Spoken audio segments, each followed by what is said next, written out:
সুপ্রিয় বন্ধুরা, সকলকে জানাচ্ছি শুভেচ্ছা, প্রীতি ও ভালোবাসা। আজকে ইরান এবং ইসরায়েলের যুদ্ধ নিয়ে একটু আলোচনা করব। আমরা দেখছি যে অনেকেই ইরান যুদ্ধ নিয়ে নানান ধরনের প্রেডিকশন করছেন। কোন রাষ্ট্রের সাথে যাবে, ইরানের সাথে কে যাবে, আমেরিকার সাথে কে যাবে, ব্লক ওয়াইজ বিশ্লেষণ করছে। নানান ধরনের বিশ্লেষণের মাধ্যমে অনেকে এই যুদ্ধকে মনে করছে যে এই যুদ্ধটা একটা মুসলমানদের জন্য বিরাট ক্রেডিট বহন করে আনছে, মুসলমান জাতির উপর বিরাট সম্মান বয়ে আনছে, এরকম ভাবছে।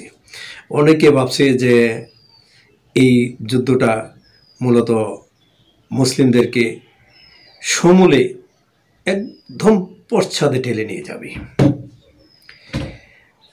অনেকে এই যুদ্ধটাকে অসম যুদ্ধ বলছিল, যে ইরান কোথায় ইসরায়েল, কোথায় ইরান, এটা অসম যুদ্ধ।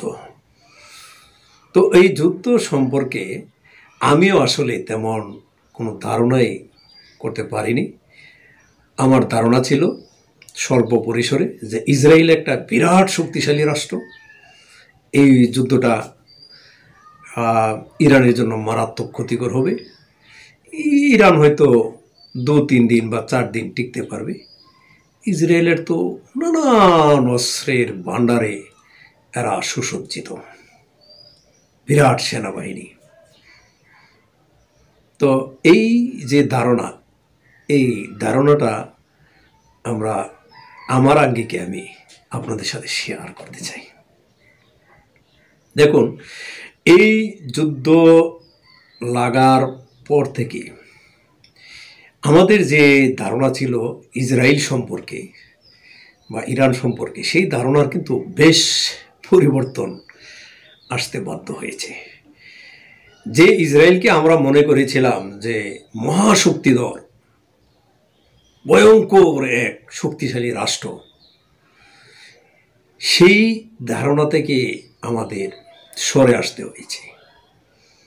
আমরা এখন দেখছি মহাশক্তিধর ইরান।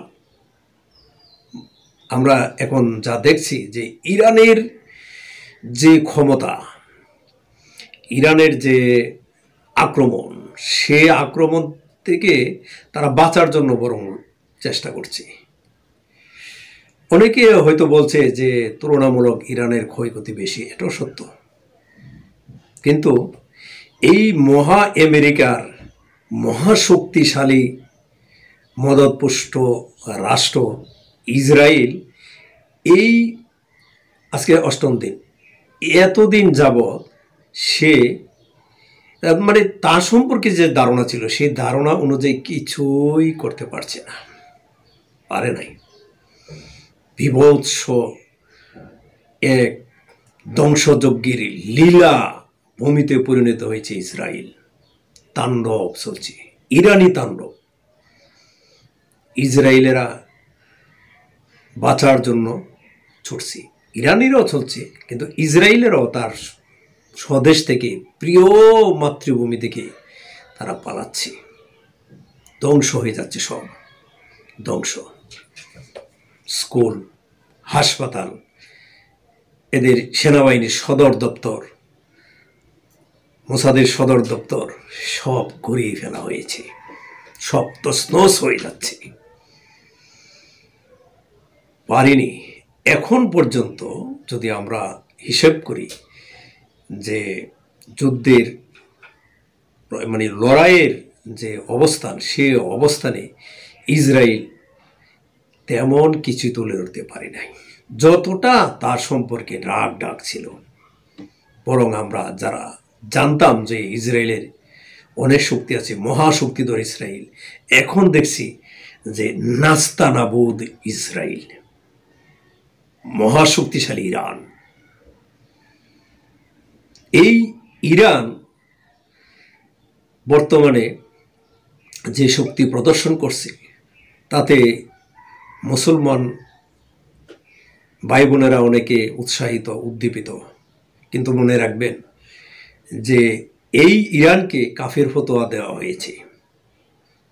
আমাদের তীর্থভূমি, মক্কা মদিনার বাদশাহ, তাদেরকে কাফের ফতোয়া দিয়েছেন যে ইরান হইল একটা কাফের জাতি। সুতরাং মুসলমানদের জন্য তারা বর্তমানে অনেকে যে আগ্রহ, আগে আসে না, কাফেরদের জন্য কে যাবে? ইসরায়েল যেমন মুসলমানদের জন্য কাফের, তেমনি ইরানও কাফের। সুতরাং কাফেরের জন্য যাওয়া দরকার নাই। এই জন্য ইসরায়েলের পাশে কোনো মুসলমান রাষ্ট্র আসে নাই, আসবেও না। এই কাফের জাতিরাই বর্তমানে মুসলমানের প্রকৃত স্বরূপ উদ্ঘাটিত করেছে। মুসলমান যে বীরের জাতি সেটা তারা প্রমাণ করতে পেরেছে। আর যারা তাদেরকে, যে মুসলমানরা কাফের ফতোয়া দিচ্ছে, যে মুসলমানরা কাফের ফতোয়া দিয়েছেন, তারা আমেরিকার ঘুম পাড়ানো ঔষধকে ঘুমিয়ে আছেন। হাই রে মুসলমান জাতি, এই জাতির অধপতন হবে না আর কি হবে? বর্তমানে ইরানকে মারছে আর সমস্ত মুসলমান জাতি না দেখার ভান করে বসে আছে। এই হলো অবস্থা। তবে এইটি সত্য যে ইরান তার ঐতিহাসিক যে সংস্কৃতি, ঐতিহাসিক যে তারা যে বীরের জাতি, সেটি প্রমাণ করতে পেরেছে। এই বীরের জাতিদেরকে চিনতে ভুল করেছে ইসরায়েল। আর যদি আমেরিকা মহাগুরু সরাসরি হস্তক্ষেপ করে, তাহলে এই যুদ্ধের কি রূপ হবে শেষ পর্যন্ত সেটা এখন বলা যাবে না। যুদ্ধ না মহাযুদ্ধ, না তৃতীয় বিশ্বযুদ্ধ, আশা করি আমরা সময়ের ব্যবধানে অচিরেই এই পরিস্থিতির মুখোমুখি হব। ধন্যবাদ সবাইকে, ভালো থাকুন, আল্লাহ হাফেজ।